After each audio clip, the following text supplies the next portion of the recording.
Alrighty guys, currently 10 to 3. We are just getting pre-workout sorted at the moment before we head off to the gym, and should hopefully see both Oscar and Jack there.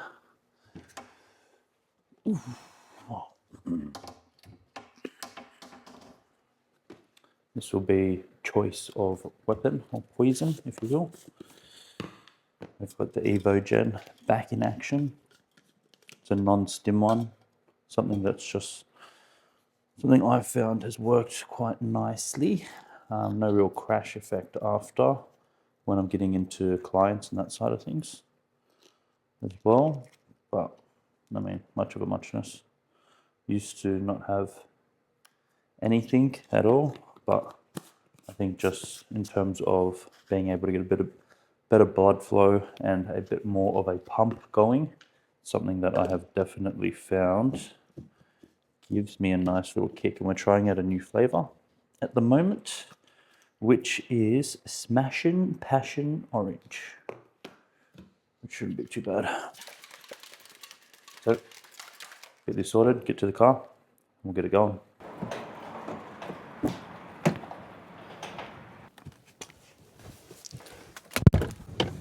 Alrighty, on our way to the gym now.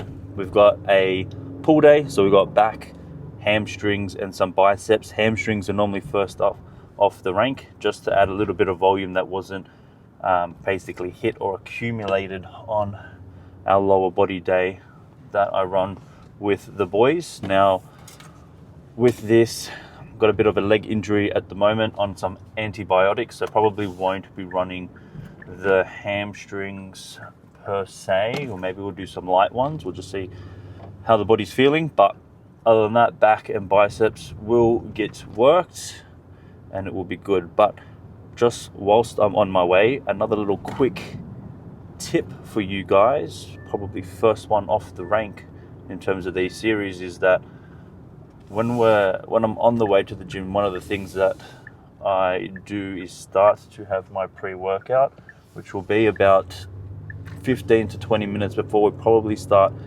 first working sets and things like that as well, just so it's got time to kick in. Because what I was finding is that you get halfway through a session and then you start to notice it a little bit more like kicking in terms of the pump, in terms of the blood flow and all the benefits that we're trying to get. So just having that pre-workout a little bit earlier, giving it time to actually kick in, makes a massive difference when it comes to your workouts and getting the pump that you would like. So I'm going to listen to some podcasts, hype myself up a little bit closer to the gym, and I'll see you guys in there. Jackson's tricked me rolling up in a new car. Okay, let's go. I know. Why, bro? Good, right, sir? Not too bad. Service. All right, we're starting off on the belt squat RDLs. Just works out a little bit better for my leg injury at the moment. So we'll get a set and we'll hit it. Let's go. Mill out in Smithfield. Yeah. They do all the recycling and shit. Bro, I seen a rat the size of my forearm. A rat. A rat. It was like a fucking mini cat. I called the cunt. I need a bar, eh? There we go. Oh, the pre-workout is kicking in because I'm going to scratch my face off.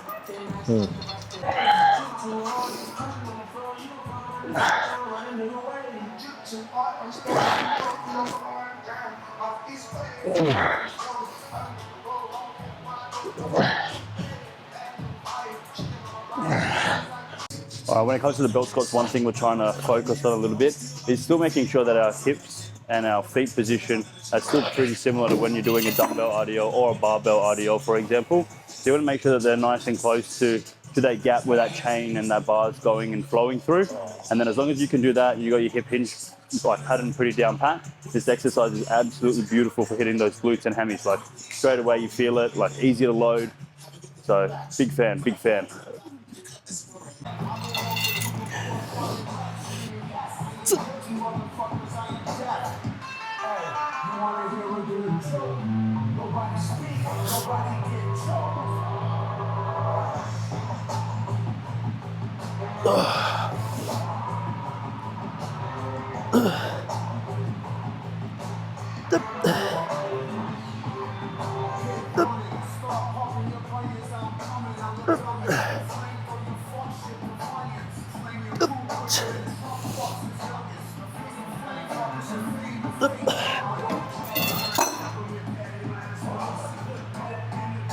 Cooking the hands, baby. Cooking the hands. All right, now we've got 2 sets of lat cool down, and we're going to do 8 to 12 reps. Let's get it. Woo.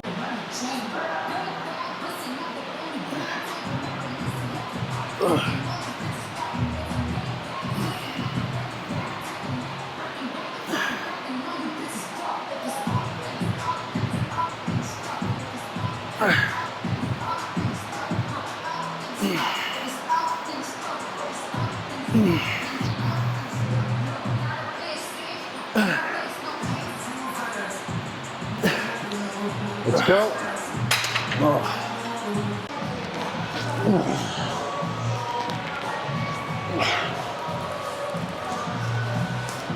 Come on, come on, come on. Go, chest up, pull. Go. Yeah. Again. Go, one more. Drag it down. Yep, slow.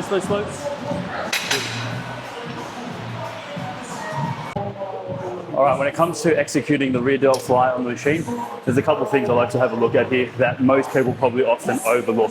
One of them is the height at which we have the seat. So the first part is I want to have that just a fraction higher at the starting point than where my shoulder is, okay? So as I come around, those fibers on those rear delts are gonna line up nicely. The second thing is making sure our knuckles stay forward the whole time, like flush forward. What we don't want to see happen is them start to come up this way, because as that starts to happen, you can get a bit of rotation and shift at the shoulder, taking away tension from the muscle we're actually trying to work. So use these 2 setup cues, let me know how you go, and let's run it. Night calling in a phantom. Told them, hold it, don't you panic. Took an island for the mansion. Drop the roof, more expansion. Drive a coupe, you can stand it. Legends undercover. I'm an ass and titty lover. Guess we all meant for each other. Now that all the dogs free. And we out in these streets. Can you do it? Can you pop it for me? It's reckless time.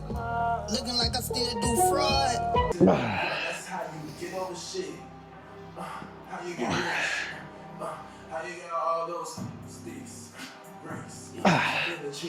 Yeah, boy. Come on, drag it up.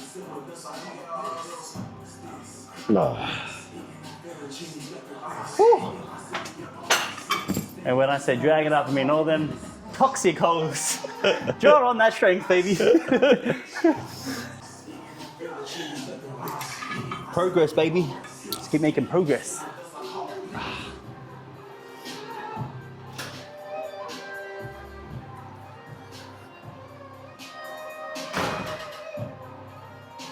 Oh, yeah.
Who's gonna carry the boats?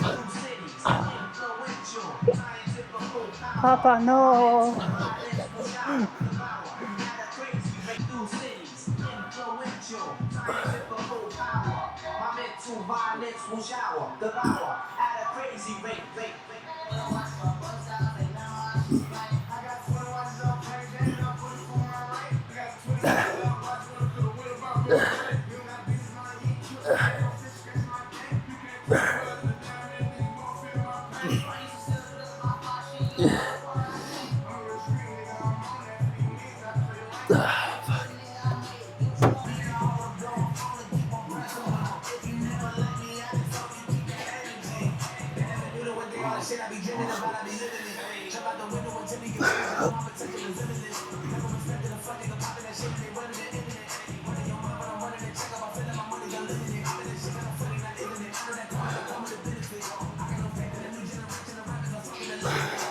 And we are done and dusted. Now it's 4:30, Jack's just kicked off to work, but that was our whole session, running you guys through it today.